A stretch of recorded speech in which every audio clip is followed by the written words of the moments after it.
Welcome to Become a Calm Mama. This is Darlene Childress, and I'm your host and your parenting coach, and sometimes your life coach. And today I am going to be your puberty coach. Funny enough, I'm going to talk about puberty, and I'm going to do the best job I can at giving you an overview of what to expect. If you have, a 10 or 9, 10-year-old, this might be really helpful to, think about what's coming. Or if you have, a 10, 11, 12, 13, 14-year-old, this will really help you understand what is currently happening for you and your kids. So puberty, what is that? Puberty is the name that we give to the things that happen inside the body during adolescence. So it's really describing the hormone-driven changes that happen to the body right before and during adolescence. So it's really this time period where you have a child's body, and it is growing and changing and maturing pretty rapidly, actually, and into an adult body. So I'm going to go through and kind of really talk it out, tell you what to expect during puberty. And we're going to talk about the body. Like I'm going to actually use words like testes and sex hormones and menstruation and things like that. So if that kind of stuff makes you uncomfortable, this might not be the episode for you. You can just read the show notes or see the links, to different articles if you'd rather read about it. But I'm going to just try to talk to you about it as factually as I can and hopefully give you some language that you can use for when you talk to your kids about it. So what happens and when does it happen? So the changes during puberty, they are physical changes and they happen because of the hormone changes. And as the hormones shift inside the body, we see changes physically, and then those physical changes inside of your body show up as social and emotional changes as well. So puberty, it starts when the child's brain releases the sex hormones. For girls, those sex hormones are released in the ovaries, and that happens around 10 or 11, but it can be a big range. It can happen anywhere between ages 8 to 13. And then for boys, it's, in the testes when that testosterone is starting to be produced, and that can happen around 11 to 13, but can range from anywhere to 9 to 14. So how long does puberty last? It can last a really long time, or it can go by really quickly. Everybody is sort of different in their developmental, there's the process. And so we don't want to judge it. Like your kid could go through puberty from 11 to 16, or it could be really fast from like 11 and a half to 13. And, it is what it is. It's whatever is going to go on in their biology. Some telltale signs that your child is in puberty for boys and girls is, and I'm using, gender here, like assigned at birth to describe, the physical body of boy, physical body of girl, not a gender expression. So we're just really talking about the biology. So what does that look like for both genders? It's oily skin. You might see acne, you might not, but the skin starts to produce a lot more oil. We see oily hair a lot of times in puberty. That's kind of a sign. Increased perspiration and body odor. You can kind of tell that, some boys are going through puberty or some girls are going through puberty because they smell pretty bad. So a tip, just like an aside, is that I always just kept deodorant in my car for after school when my son was going through puberty, my older one. And I would just say, hey, I'm happy to drive you home once you put your deodorant on. So he'd get in the car and he would put his deodorant on. If there were a bunch of kids in the car, I'd often have to drive with the windows down. We definitely don't want to make them feel self-conscious about the smell or make a thing about it, but it is important to start working on hygiene at this point in time. And then, of course, we might see a big growth spurt. So right around that time that they're growing, you're going to start to see them getting taller. And what I've noticed is that a lot of times kids will put on weight right before they go through these big growth spurts, and it can start to make us feel concerned. and, that they're overeating or that something has gone wrong. But really, it's almost like they need to like pad that body with some extra, fat and skin and whatever, and muscles and all of that, so that it can grow taller, because, we see big growth spurts in puberty. I'm actually going to spend time now kind of going through how each gender, like I said, this is like your gender assigned at birth, kind of like what, not even assigned, like what your biology is. So I'm going to walk through how that looks for both boys and girls. So let me jump into girls first. So like I said, we have got the oily skin, the oily hair, the perspiration, body odor, all common for every gender. But then for girls, of course, we're going to start to see breast development and possible tenderness in their breasts. And the way that puberty progresses for girls is they'll develop little buds on their breasts. And that's sort of the beginning of puberty that we can see, the external sign. And then around 2 years later, that's when their cycle starts.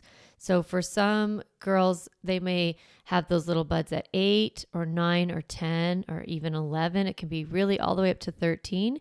And then you can expect them to start their cycle 2 years later.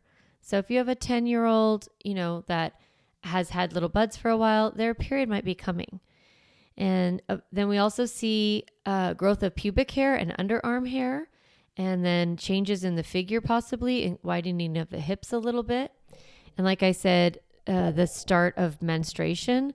So in the beginning, once the girls start their cycle, their periods are pretty irregular at first. And then, of course, they have discomfort like headaches and stomach cramps and all of that.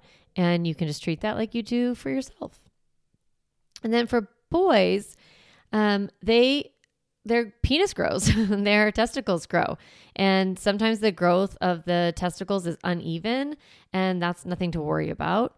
They also grow pubic hair and underarm hair, and sometimes facial hair. Facial hair takes a bit of time.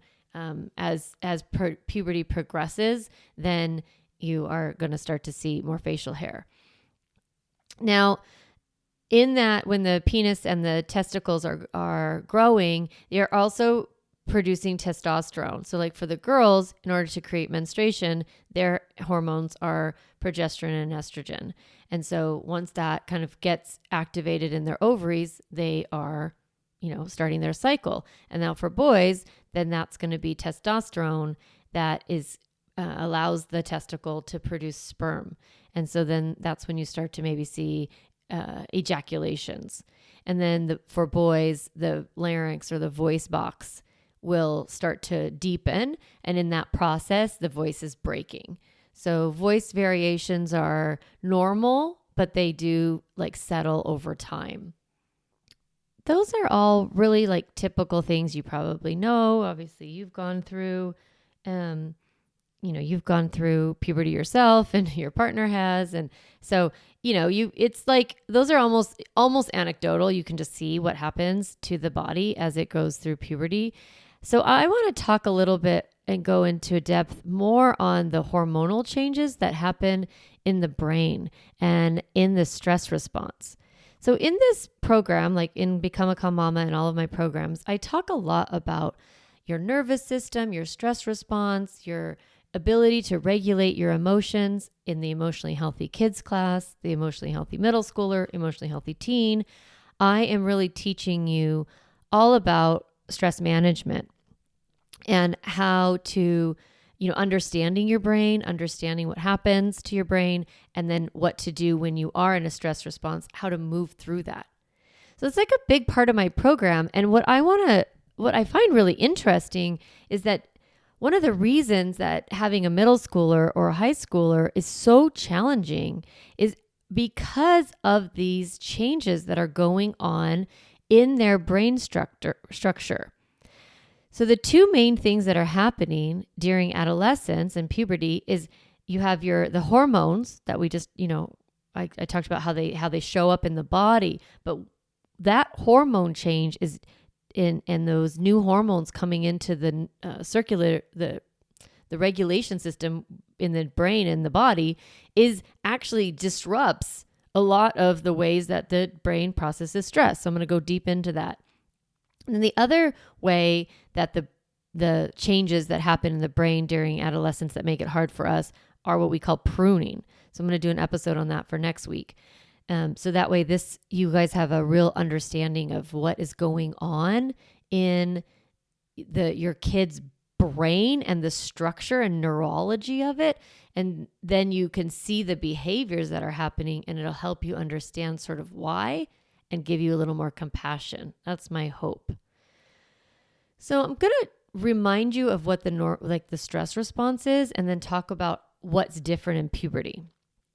So when you have either a physical or psychological stressor in your life, like children are a stressor, a car accident is a stressor, getting, a really huge electric bill is a stressor. So we have these experiences of stress, right? And when that happens, our body has these systems, these hormone systems that get activated to help us cope. And the first is like the fight, flight reaction, and that's our sympathetic nervous system. It's really the rapid action of what's going on in order to create that immediate response, that immediate stress response. So that's like your epinephrine and your norepinephrine. Really this big adrenaline push, right? That happens immediately. That's one part of our nervous system. And then the second is a little bit slower and a little more regulated hormone response. And that is guided by our limbic center, and the parts of the brain are the hypothalamus, the pituitary, and the adrenal glands. And they all work together to create a way to respond to this stress response, and then to calm our body back down from the stress response. So what happens is the stimulation comes in, the amygdala takes in that information, and it says, uh-oh, and it starts to activate the hypothalamus, pumps up some hormones, it sends signals to the pituitary gland, which sends signals to your adrenal system. And then that cortisol gets produced, and the dopamine and the adrenaline and all of those things get produced in the adrenal glands so that you can respond. It gives you that energy boost, and, gives you that ability to protect yourself and all of that, right? So that's really valuable and important. And obviously, if we have too much cortisol, or our body doesn't respond, we don't move through our stress response fast, then that cortisol gets stuck and we get into a heightened stress state.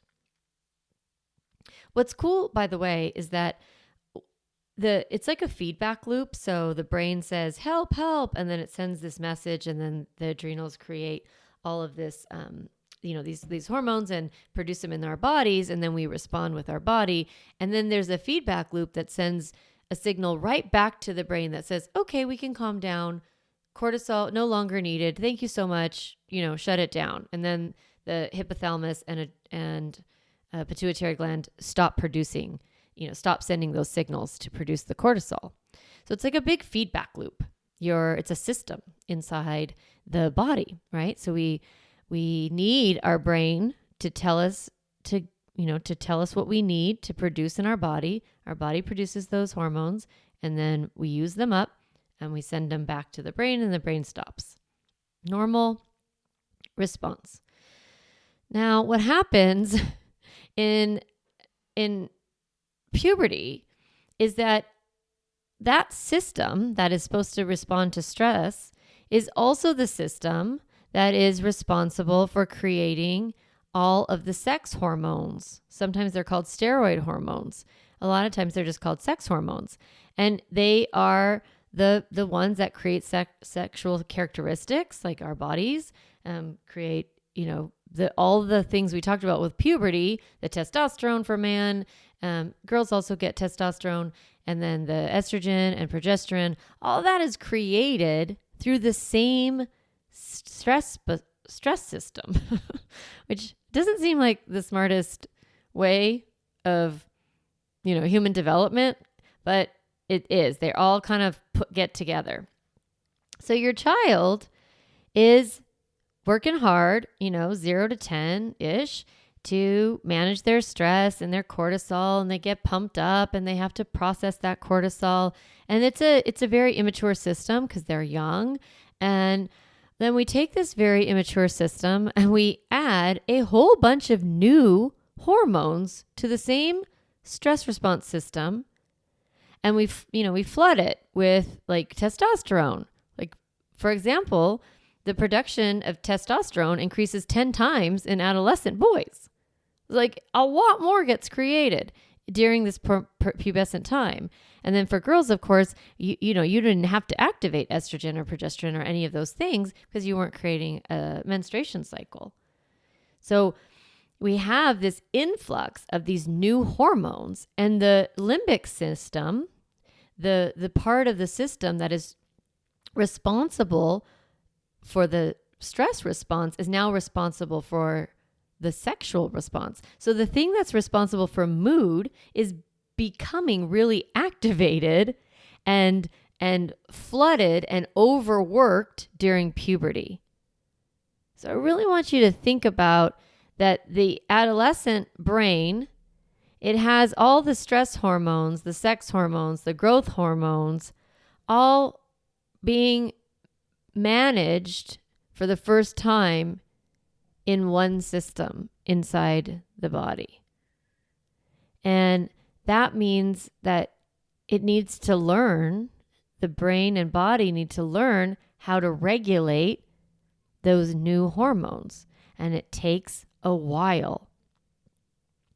So remember I said that, when a normal stressor happens to a person, the brain says, help, send cortisol, right?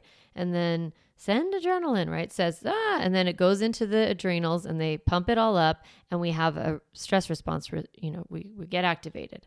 And then once we don't need it anymore, the adrenals send the system back and they say, okay, everything's all right. And the brain's like, okay, we'll stop, telling you to produce it. So it's a feedback loop. Now, because so much is going on during puberty and during adolescence, that sometimes that feedback loop takes 45 to 60 minutes longer in adolescence than it does in adults. So think about a stressful situation when you're a middle schooler or high schooler.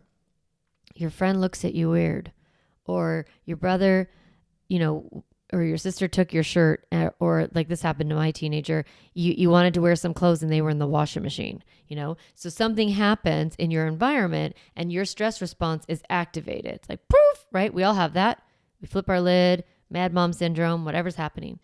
But puberty hormones are linked to all those other stress hormones. So they're already in an active state of, working hard. Their stress response is constantly working hard to figure out what to do with all these new hormones. And so it takes a lot longer for that system to calm itself, for that feedback loop to work. And so your kids, your middle schoolers and your high schoolers, they are actually more stressed than a non-pubescent person. They don't have more stressors in their life necessarily, and some of their stressors don't seem like that big of a deal to us. But the truth is that is what they are experiencing is a heightened stress response, and then an overactive stress response, and then a stress response that stays active for too long. So they are struggling. They're struggling. That's why they are so irritable. That's why their mood is unpredictable. That's why it feels like a roller coaster, right? That's why they're emotionally volatile. They don't seem like themselves. They're getting these surges of new hormones and their body is like, we don't know what to do. So in this process of puberty, your child, who is now an adolescent, a tween or a teen, is definitely struggling, is definitely their biology is working harder than it's had to work for a really long time. Maybe since they were really newborns or toddlers. The massive changes to their stress response are affecting their mood and their perception and their behavior. So I'm going to give you just a few tips on how to navigate this time. And of course, these are just tips, on a podcast. If you take my emotionally healthy middle schooler or emotionally healthy teen class, I go way deeper into these tips, right? And you learn the skills of parenting this way and how to get to these places. But I thought it'd be helpful just in this episode to talk about what's okay. You know what's going on. You know what to expect. You know how to look for puberty. You know, kind of the biology of it, of like what's happening, and then how it shows up, right? Moodiness, irritability, extreme behavior, all of those things. So what are you supposed to do? The first thing I want to say is just, don't take things personally. The behavior that you're seeing, it's not really about you. It's really about your kid and what they're going through internally. And yeah, you're kind of a dumping ground and you can set boundaries about that for sure. But this isn't the time to like, oh, you're going to talk to me like that? I'm just going to ignore you, right? This isn't the time to shut them out or shut them down. It really is the time to sort of lean in and get real curious. Asking, hey, are you struggling with anything? And that leads me to my next tip, which is being willing to listen without giving advice or being critical. So when you see misbehavior and off-track behavior, you're going to want to like, hey, calm down. It's not that big of a deal. Don't talk like that. You can't say that around here. We kind of go into a little bit of a lecture teachable situation. But really, if you want to create a safe place between you and your teen and your middle schooler, is that you need to let them just dump some of that junk. Don't take it personally and don't try to fix it, change it, stop it, solve it in that moment. Of course, I want you to stay committed to your limits and boundaries. This is a period of time that's confusing. It's confusing to know what you're supposed to parent, like where you're supposed to put boundaries and where you're not. Like, can they just say, I hate you and run to their room and slam the door? Am I supposed to be caring about grades right now? Like all of that can be really confusing, but you do have an instinct for what your limits and boundaries are. And I want you to stay committed to them. This is not the time to like take in middle school particularly, not to take your hands off the wheel. You're still in charge as the family and of the family, even though your kids are going to act like they hate your rules. And they're going to say, you're so strict and no other parent acts like this and you're ridiculous. They're going to say all that. But deep down, they really know that they're not grown-ups and they know that they don't want to be in charge. So when they are, having all of these big feelings, I want you to recognize it's not about you. I want you to be able to listen, be open. Sometimes I think of it as like being an empty page on a journal and just letting them dump some thoughts, staying firm in your boundaries, and then not making anything that they say or do be predictive of the future. They are going through a transition. We don't look at a toddler and think, oh my gosh, you're hitting or biting. You're going to be 30 and still biting people. Like deep down, that you don't think that. That would be really weird if there was like a 30-year-old who bit people. They would have other issues, right? So looking at your middle schooler, your pubescent kid, really avoid thinking, oh my God, this is who they are now. They're so ragey. They're such a bitch. He's such an asshole. Like, this is not a crisis of character. It's a developmental stage. So just being really comfortable knowing that they're going to change. They're going to grow up. So that is, when you see these big feeling cycles in adolescence and you see this like rage or emotional volatility or crying or just all this like chaos and you're like, oh my God, what happened? Like a minute ago, they were fine. I just want you to see that their stress response is more sensitive to input than yours. Yours is regulated, supposedly, right? Because we're grown-ups. But you're not flooded with a whole bunch of new hormones.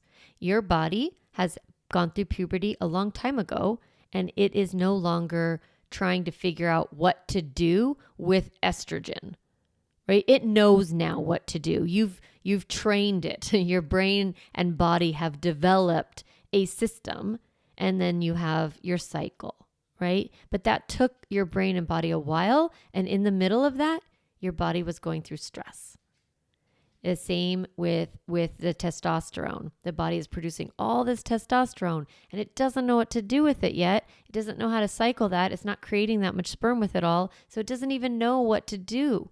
So we want to allow the time that your kid needs to go through puberty and recognize this is a stressful time for them, which of course is going to mean a stressful time for you. That means you're going to need to be really careful with your own stress and decrease it as much as possible so that you can be present for your kid during this process. So that's my best attempt at teaching you about puberty and talking about what happens in puberty. But mostly I want your takeaway to be that during puberty, your child is under stress.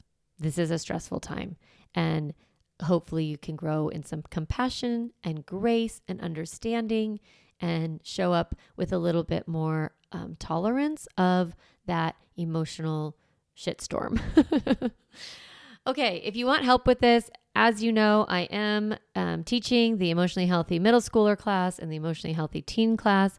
If you are a mom and you have younger kids, your emotionally healthy kids class is coming in October, so don't worry, it is on its way. And if you know anybody who's struggling with their middle schooler, struggling with their high schooler, strongly recommend you send them this podcast episode and then, of course, send them to my website, www.calmmamacoaching.com. And mama is spelled M-A-M-A. So it's C-A-L-M-M-A-M-A coaching.com. And on there, you can book also a complimentary consultation on my website if you want to talk to me about your kid, figure out if the class is going to work for you, and all of that. So it starts the week of September 19th. The middle school class is going to meet on Tuesdays at 11:30 Pacific, 2:30 Eastern, and the emotionally healthy teen class is going to meet on Wednesdays at 11:30 a.m. Pacific, 2:30 p.m. Eastern. And the cost is $397, and it includes the course, a workbook, and also 6 months of additional monthly support in a support group with me. So pretty cool, great program. Can't wait to see who's in there. There's already quite a few moms signed up for the middle school one, and I'm so excited about it. All right, mamas and any papas that are listening, I just hope you have a great week, and hopefully you can stay calm this week as you navigate all these parenting stresses in your life. And I'm rooting for you, and I'm in your corner. All right, have a great week. I'll see you next time. Hey mama, if you enjoyed this podcast episode, I want to encourage you to do 2 things. The first is go to my website, calmmamacoaching.com, and get a copy of the Stop Yelling cheat sheet. You'll get a step-by-step breakdown of the most important tool I teach, which is the pause break. And you'll also get 40 ideas to reset your body and balance your nervous system so you don't have to yell at your kids. You can get a copy of that, again, at my website, calmmamacoaching.com/stop yelling. The other thing I'd love for you to do is go to Apple Podcasts and rate and review this podcast so that other moms can discover empowering and helpful, practical parenting strategies just like you did today. Thanks so much for listening to the podcast. It means a lot to be in your ear every week and to support you on your parenting journey.